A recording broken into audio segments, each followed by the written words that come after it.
appreciate you tuning in for another brand new review.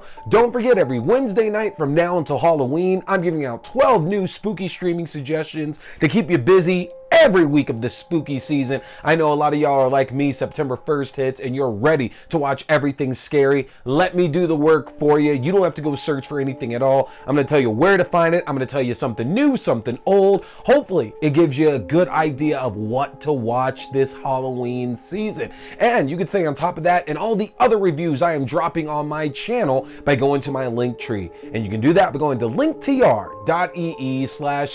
scary movie. If you get subscribed to my link tree, that's going to give you access to my YouTube page for the video versions of the show, your favorite podcasting platforms, the audio only versions of the show, to my Letterboxd page, my written reviews and movie rankings through the year, to my TikTok page, my short horror content, including movie news and movie premieres, to my Twitch page, my horror gaming, including Phasmophobia and The Thing Remastered, and to my Fangoria shop page, where you can enjoy my 20% discount off anything in the Fangoria shop, including a yearly subscription to the physical magazine. Take advantage of that, y'all. Hit that subscribe button so you can take a look at all the content I'm dropping in the world of horror for all of you. So what are we talking about here tonight? Folks, we got another new one coming your way. I'm trying to knock out so many that are coming out like one after the other after the other. Tonight, folks, we are sticking around with AI horror. We are talking Afraid.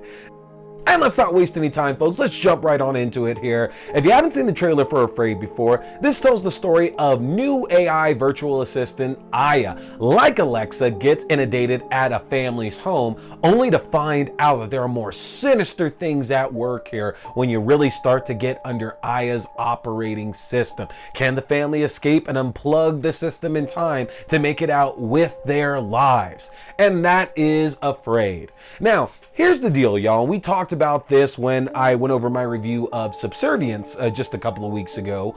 A lot of these AI thrillers seemingly are popping up because as we're moving closer and closer to this just being a normal everyday thing, us working with this kind of technology, I think that everybody's starting to realize the dangers of this growing and becoming this massive entity that's just in every single space that's out there.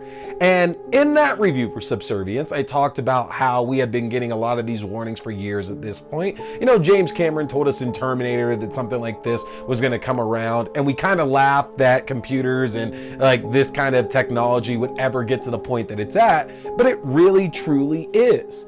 And already that makes Afraid a little bit more fascinating than a number of other AI films that have come out because of the fact that it's also produced in part by Blumhouse.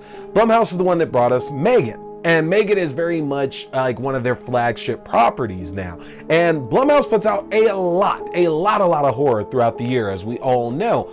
But this is definitely one of the ones that they like have hung their banner on. And so it's very interesting for them to also be producing Afraid in part, given that it's basically just an extension of Megan. And one would think, and I don't think that's where we're going with this at all, but one would think that if you're developing a couple different projects, talking about AIs and the danger of it and where that's going to go, that you probably don't want them competing against each other. So it's just very interesting. But to keep going down that route even further, part of what makes Afraid so fascinating compared to a lot of other thrillers we have out about AI right now is that it's the first one that, and I hate for this to sound as like harsh as it does, but it's the first one that seems like it was written by an AI program as well too. You know, all these other films have their own little quirks to them and their own selling points. You know, Megan, the idea is that like, what if like a My Buddy basically became sentient? And I know the Child's Play remake already really gave us that, and this is just kind of evolving on of that idea, but it still works in the concept because this AI gets inundated with the child, and of course the child's going to be the one who loves it the most, and that allows it to break out and become this evil thing. And then we get something like an Ex Machina or like even Subservience, where the whole idea is that like these AI assistants are created and that we're giving them more and more and more humanity, and they're learning more about humans and the world and the way that everything is out there. And, you know, they end up becoming psychotic and attempting to kill us in order to make the world better, or fall in love with us. And there's countless examples of all these different AI, AI structures out there, but they all seemingly go the exact same way, is that AI just can't be trusted. And I really am wondering when that mold is actually going to get broken, because here's the thing, from a standpoint when it comes to the creative forces behind it, especially in Hollywood, I'm not really on board with the AI trend. I'm not there with that. But I do have to wonder if we'll get to a point to where we can actually get some prominent films in the horror space about maybe the good parts of AI, because the thing is that everything's focusing on it being so bad, and that makes sense in the horror genre for sure, that this is a monster just waiting to break out and in most cases, as we see in these movies, kill all of us or take over our family or seduce us. Those are the things that AI apparently seems to be amazing at doing here. But I do have to wonder if somebody will break that mold sooner than later and actually give us a movie to where it's like not even good AI versus bad AI. Just give us good AI that's actually helping us out, because there does obviously have to be some good real world positivity that AI can bring to us. And we always focus on the negative side of things.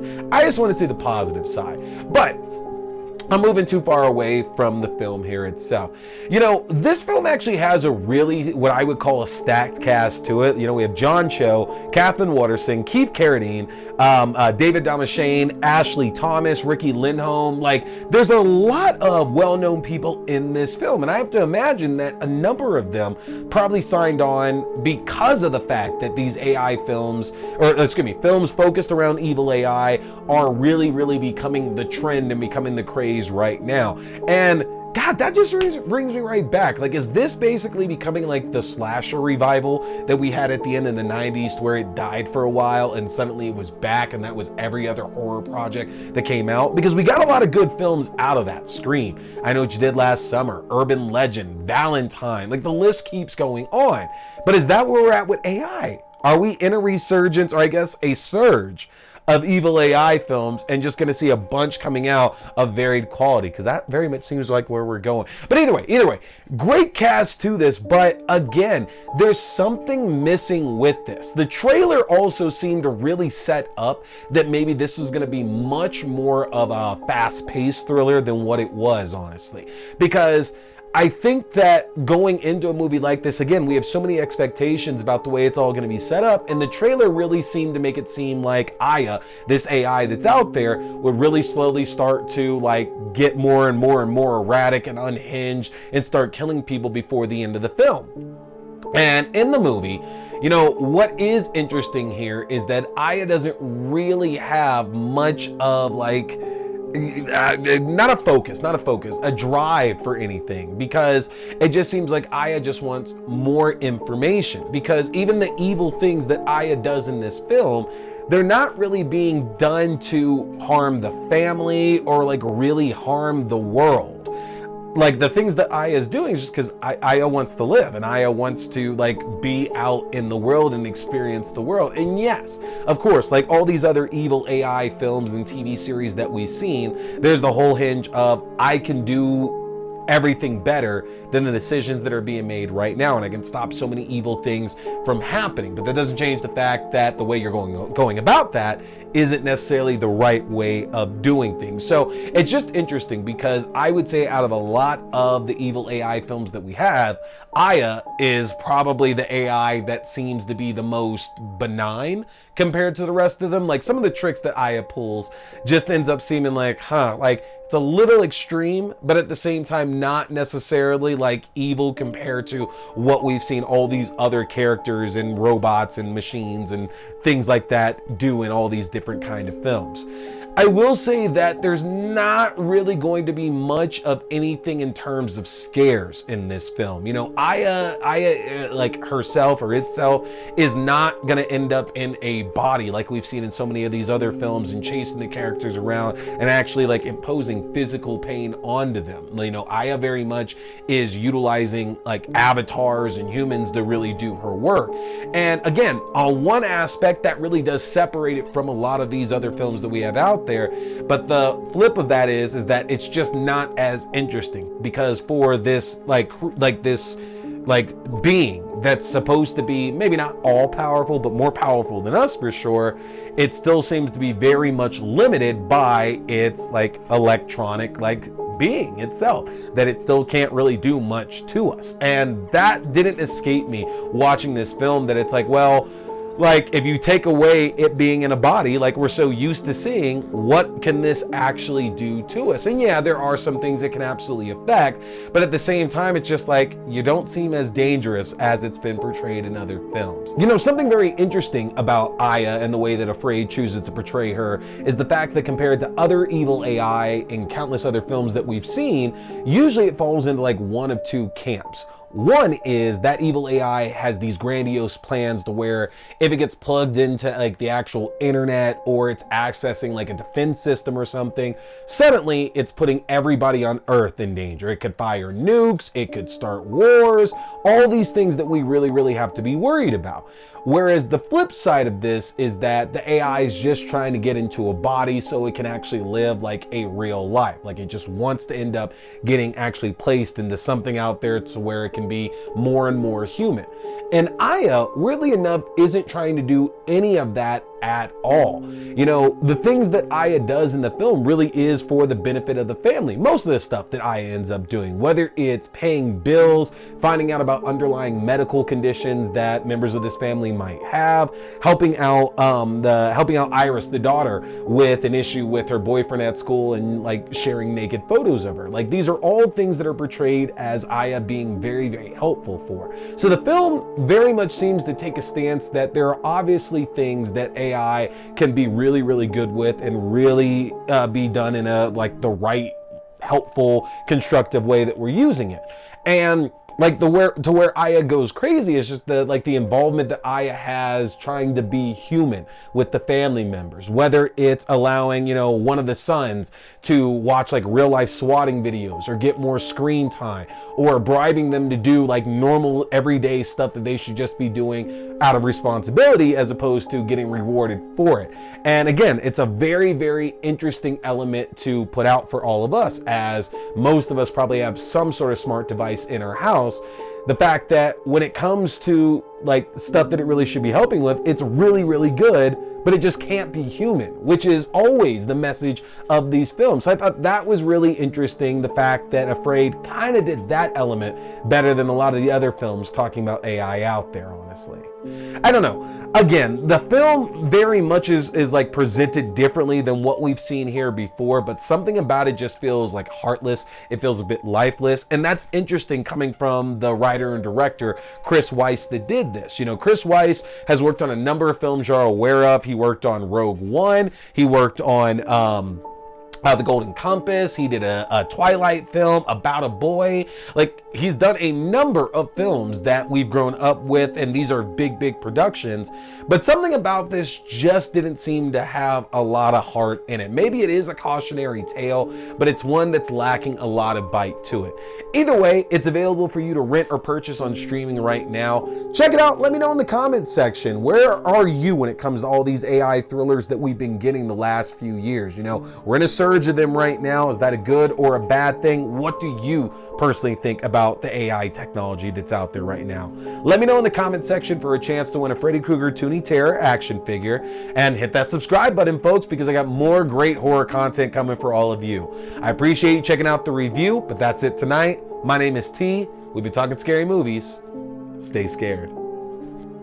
Here is a big fan of Fangoria. So, if you want to check out the world's best horror magazine that's out there, get a chance to get yourself your own subscription, which I just got my first one back in 2022, and I don't regret it for a second. But if you want your own Fangoria subscription, or you like the Fangoria merchandise, then head over to the Fangoria shop and use my link if you want to save yourself some money, folks. That's an easy one to remember. Just go to shop.fangoria.com/AXDEW. Again, that's shop shop.fangoria.com/AXDEW or use my specific code AXDEW at checkout. You can save 20% off your entire order, and that implies 2 subscription and one-time orders as well. You don't want to miss out, folks, because with the magnitude of horror movies we've had released in the last few years, and with what we have on the horizon, Fangoria is going to be your #1 source for all that great, juicy, bloody information in the world of horror. So again, head to shop.fangoria.com. Hey there, folks! Thanks for tuning in to Watch This Scary Movie. I appreciate you checking out another review or movie news, whether we're talking movies, TV shows, books, or games, whatever, it's all scary. Remember, you can check out new episodes every Wednesday night at 8:30 p.m. Mountain Standard Time on the YouTube page for video. That's youtube.com/C/Theron Reynolds Scary Movie. Again, youtube.com/C/Theron Reynolds Scary Movie. And you can check out the audio version on all your favorite podcasting platforms. Just search T Watch the Scary Movie or TWASM.